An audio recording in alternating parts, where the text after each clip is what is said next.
गेले काही दिवस महिलांवरील अत्याचारांच्या घटना सातत्यानं कानावर येत आहेत। कोलकाता, बदलापूर यानंतर सुसंस्कृत आणि शांत अशा रत्नागिरीत सुद्धा नुकतीच ही घटना घडली। या पार्श्वभूमीवर महिलांवरील अत्याचाराचा निषेध आणि जनजागृती करण्यासाठी आरास एज्युकेशन अँड करिअर अकॅडमी यांच्यातर्फे मंगळवारी पथनाट्य सादरीकरण करण्यात आलं। अकादमीच्या विद्यार्थिनींनी याद्वारे मुलींचा आणि महिलांचा घुसमटणारा श्वास आणि समाजात मोकळेपणाने जगण्याची त्यांची इच्छा यावर प्रकाश टाकला। समाजातील ही काळी बाजू दाखवताना याच समाजात या प्रवृत्तीविरोधी लढण्यासाठी मुलं या सर्वांनाच बदलत्या काळात स्वसंरक्षण किती गरजेचं आहे आणि त्याचा वापर कसा करता येतो हे दाखवणारा डेमो SRK तायक्वांदो क्लब यांच्या खेळाडूंनी यावेळी दाखवला। मारुती मंदिर येथे या कार्यक्रमाची सुरुवात झाली।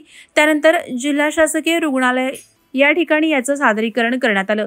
दिवसभरात ST स्टँड आणि मांडवी या ठिकाणी याचं सादरीकरण होणार आहे। जिल्हा शासकीय रुग्णालयाच्या इथे डेमोला चांगली गर्दी होती। महिलांनी सुद्धा स्वसंरक्षण काळाची गरज आहे याला दुजोरा दिला। भर पावसात छत्री उघडून लोक पथनाट्य बघत उभी होती। प्रहार डिजिटलसाठी अनघा निकम मगदूम, रत्नागिरी।